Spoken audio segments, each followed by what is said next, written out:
उस्मान गाजी, जिसे उस्मान बिन अफ़ान के नाम से भी जाना जाता है, इब्तिदाई इस्लामी तारीख़ में एक मुमताज़ शख्सियत थे।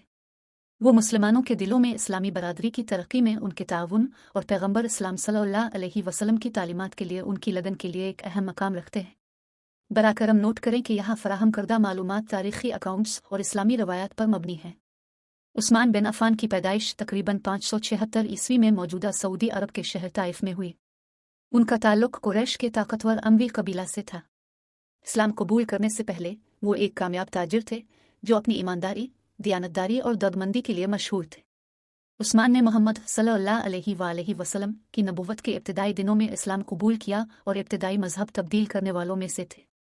उनकी तब्दीली अहम थी क्योंकि वो पैगंबर के करीबी रिश्तेदार थे और उनके कबूल इस्लाम ने नौज़ायदा मुस्लिम कम्युनिटी को तक़वियत बख्शी। उस्मान अपनी अहलिया रुक़या, जो रसूल अल्लाह सल्लल्लाहु अलैहि वसल्लम की बेटी थी, के साथ मक्का में मुसलमानों की तरफ से होने वाले जुल्म और सितम से बचने के लिए हबशा, जदीद दौर का एथोपिया, हिजरत कर गए।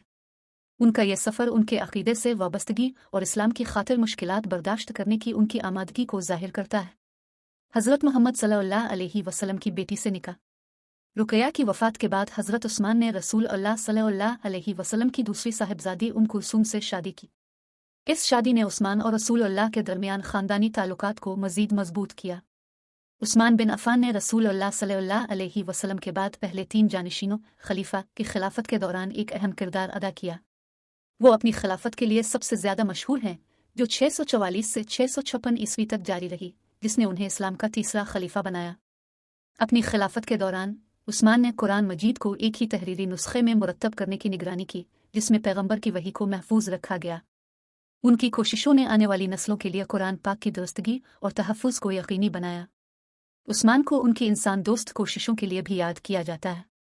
उन्होंने दिल खोलकर मुस्लिम कम्युनिटी की मदद की, मुख्तलिफ अवामी मंसूबों की माली इमदाद की और बेवाओं और यतीमों को वजीफ़ा फराहम किया। बदकिस्मती से उस्मान की खिलाफत को अंदरूनी इख्तिलाफ और मुखालफत ने निशानजद किया। इससे मुख्तलिफ हलकों से चैलेंजेस का सामना करना पड़ा, जिसके नतीजे में वाक़यात का एक अलमनाक मोड़ आया। 656 ईस्वी में उस्मान को बागियों के एक गिरोह ने शहीद कर दिया, जिन्होंने मदीना में उनके घर का मुहासरा कर लिया।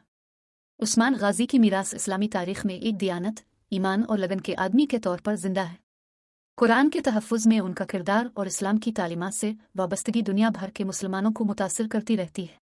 उनकी आजिज़ी, सखावत और कम्युनिटी के लिए खिदमत के लिए अक्सर उनकी तारीफ़ की जाती है। इस्लामी तालीमात में इन उम्दा खुसूसियात की अक्कासी की जाती है।